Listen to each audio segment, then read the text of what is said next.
The Scarlet Flame Tower had once been the most prosperous in the south.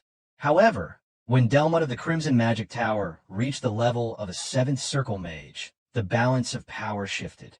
Now, the Scarlet Flame Tower struggled to regain its former glory, still unable to rival the power of the Crimson Magic Tower.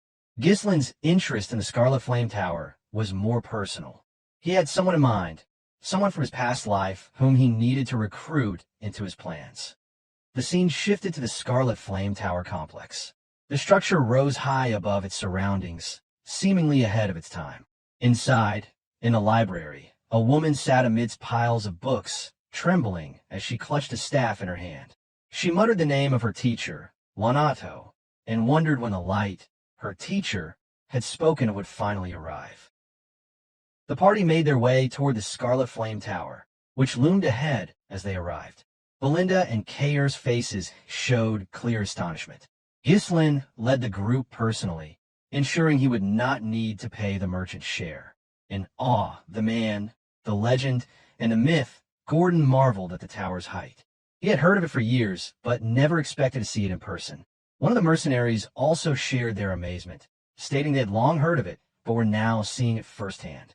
Gordon then commented on the stark contrast between the lives of the people in the tower and those in Perdium, highlighting how different the world seemed from the one they knew.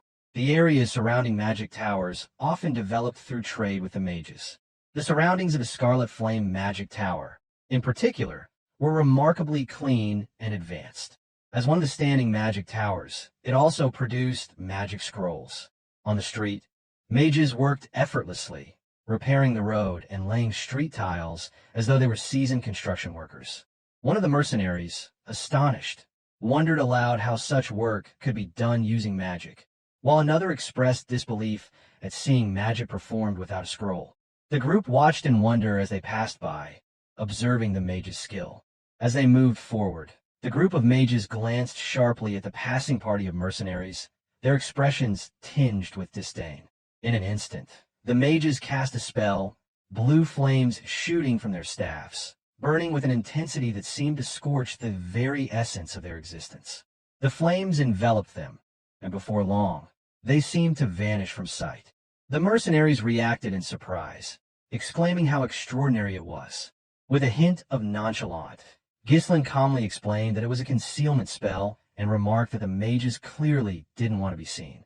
Ever the skeptic, Kair scoffed at the situation, chastising the mercenaries for their behavior. Belinda, somewhat taken aback but still impressed, expressed that even if the tower wasn't what it once was, it remained a powerful force. Ever the pragmatist, Ghislain reminded them that Brivient was one of the wealthiest territories in the kingdom, and thus it made sense that such a tower would still hold importance. However, Ghislain pondered deeply on this. On the surface, the tower was still grand, but no one could have predicted its decline from its former glory.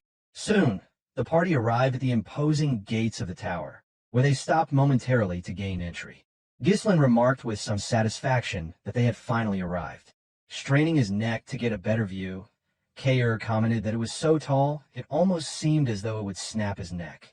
Belinda chimed in, noting that even reaching the main gate felt like a journey in itself. As they approached, something struck them as odd. There were no gatekeepers to be found. Instead, 2 sets of armor, each holding massive axes, lay unattended. Suddenly, a mage called down from above the gate wall, ordering the party to step back. Right after, lines of mana formed in the air, reaching down toward the discarded equipment. The mages, standing on the gate wall, magically animated the armor to stand as guards. The towering figures of the armored guardians, now animated by magic, raised their axes in a defensive posture, blocking the entrance. One of the guards bellowed, demanding to know the party's identity and purpose. Tinged with incredulous in her voice, Belinda commented that the armor seemed almost like puppets, while Kair sneered, remarking that these were typical gatekeepers of a magic tower, unwilling to even come down to speak face to face. Stayed composed, Ghislain announced Ghislain's identity as the Archduke of Perdium and asked to speak with the person in charge of transactions. However, the mages immediately rejected their request. One mage scoffed, dismissing anything from Perdium as low-quality materials or cheap potions, calling it a waste of time to deal with people from such a place. He ordered them to leave. Angered, Belinda screamed at the mages, demanding they come down and face them. The mage simply told them to get lost. As they moved the two puppets into an offensive stance. Still calm, Ghislain turned to Ghislain and asked how they should proceed.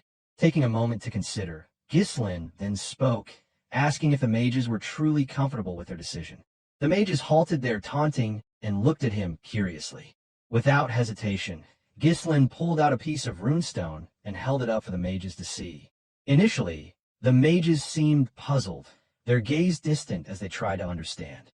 But soon, one mage's eyes widened as he realized what the group had brought, an entire carriage full of runestones. The mages began to register what was happening. Could it be that everything they brought was runestones? With a smug grin, Ghislain asked if they were truly going to pass up such an opportunity. At this, the gate was opened, and the party was granted entry. Ghislain and Belinda were escorted to meet the person in charge of transactions. Two men greeted them warmly, bowing in recognition of their esteemed guest. The man who introduced himself as Sylvain, the trading manager of the tower, promised to assist them with whatever they needed. Unfazed, Ghislain requested someone capable of handling such a large transaction, indicating his desire to meet directly with the tower master.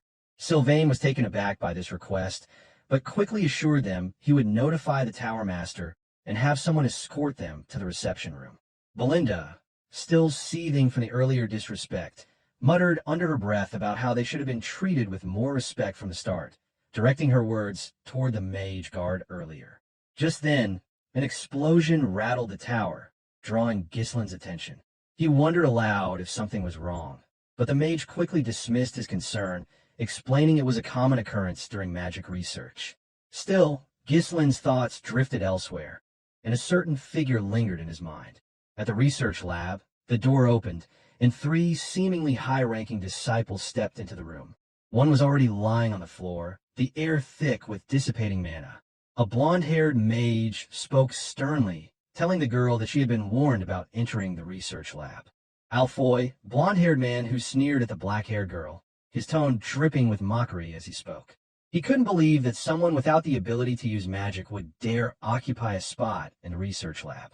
He taunted the girl, asking if she was ignoring the words of Alfoy, the heir to the magic tower and a third circle master. Another mage, a black-haired man, joined in, also mocking the girl and her teacher for accepting such a disciple. A third mage, a blonde-haired man, chimed in, arrogantly stating that the black-haired girl should be grateful for even being allowed a spot in the prestigious Scarlet Flame Magic Tower. The black-haired girl, lying weak and disheveled on the floor, gasped for air but still found the strength to respond. She weakly asserted that as a mage, she had the right to use the research lab just as much as anyone else. With a cruel smirk, Alfoy responded dismissively, calling her a mage before casting a spell. With a swift motion, Alfoy summoned crimson flames to his staff, preparing to challenge the girl with a fiery attack. Alfoy's tone was smug as he told the girl to try blocking the fire with her own magic. He hurled a fireball toward the seemingly helpless girl, casting the first circle spell Fire Sling. The black-haired girl, barely able to steady herself, raised her hand, struggling to cast a defensive spell. As the fireball approached, she faltered, her hand trembling as she prepared to take the hit with her bare body. Just before the fireball reached its target, a caped figure appeared between them. Ghislain, wielding his sword, moved swiftly, deflecting the fireball with ease. His actions freed the girl from the torment she had been enduring at the hands of her fellow mages. Ghislain turned to face the three mages with a nonchalant expression, commenting on the research taking place at the Scarlet Flame Tower. He called out the bullying that had been allowed to occur, the apparent disregard for the dignity of fellow mages. Meanwhile, in the Tower Master's conference room, the argument had escalated. Hubert, the master of the Scarlet Flame Magic Tower, was seething with frustration as he learned that their supply of runestones was nearly exhausted. He shook his head in disbelief, feeling the weight of the situation as his head throbbed from the looming shortage. The situation was dire, and Hubert could see that if things continued this way, the gap between their tower and the Crimson Magic Tower would only grow wider. With growing frustration, Hubert demanded answers. He had ordered the elders to stock up on runestones in advance, but now it seemed they had failed to act. His voice rose as he accused them of wasting time and resources, his patience slipping further.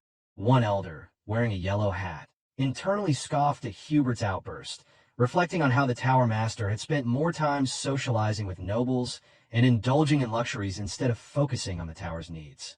Another elder, wearing a red hat, shared similar thoughts, growing increasingly frustrated with Hubert's lack of foresight. A third elder, with a green hat, brought up another pressing concern. While the shortage of runestones was one issue, the real problem was that their master was only a 6th circle mage, while the master of the Crimson Magic Tower was a 7th circle mage. Hubert, furious at the mention of Delmud, the Crimson Magic Tower's master, lashed out. If only he had more runestones, he believed he could easily reach the 7th circle himself. He vented his frustrations, accusing Delmud of hoarding all the runestones and claiming there was nothing special about the stones that should give the Crimson Magic Tower such an advantage. The green-hatted elder pressed on, asking what their plan was if they ran out of runestones, as the lack of them would prevent them from training properly. Hubert's anger flared again as he cursed Delmud, who had surpassed him and reached the 7th circle. He wondered aloud why Delmud, a low-born mage, was able to achieve such progress while Hubert struggled. Before the conversation could continue, Sylvain, the trading manager, burst into the room with urgent news. He apologized for the interruption, but insisted that they needed to come down immediately. An enormous shipment of runestones had arrived. At the mention of the runestones, the elders were left stunned, their confusion quickly turning to cautious hope. Meanwhile, in the research lab, Alfoy was continuing his attack on Ghislain, launching fireballs toward him. However, Ghislain stood unwavering, his sword in hand, effortlessly deflecting each attack as if they were little more than annoyances. His calm demeanor contrasted sharply with Alfoy's growing frustration. Determined to end the confrontation, Alfoy gathered all his mana, conjuring a massive fireball with every ounce of his power. He hurled it at Ghislain with the intent to overwhelm him. But Ghislain stood his ground. With a swift movement, he raised his sword and swung it downward. The blade cleaved through the fireball, splitting in half, leaving both Ghislain and the black-haired girl untouched. The other mages watched in stunned silence, unable to comprehend what they had just witnessed. Ghislain's swordsmanship had completely disarmed Alfoy's magic in a way none of them had expected. Bewildered and furious, Alfoy demanded to know who Ghislain was. He had assumed he was just another noble, taking a casual stroll through the tower, but this display of skill shattered his assumptions. Before he could react further, a line appeared around him, swiftly tightening and binding him. He gasped in shock as Belinda, with the precision of an assassin, immobilized him. The scene now looked grotesque, with Alfoy helplessly bound, his previous arrogance stripped away. Belinda's voice was cold as she threatened the restrained mage for daring to attack her young master. Thus, Belinda tightening the line around him. Struggling against the bindings, Alfoy muttered in disbelief, asking just who these people were. Before she could respond further, a voice rang out, demanding that the commotion cease. Hubert's voice echoed through the lab, his frustration reaching its peak as he screamed at the chaos unfolding before him. He was accompanied by the 4 elders, who had arrived to witness the turmoil. Alfoy, still bound, Ghislain with his sword drawn, and the tension in the room was palpable.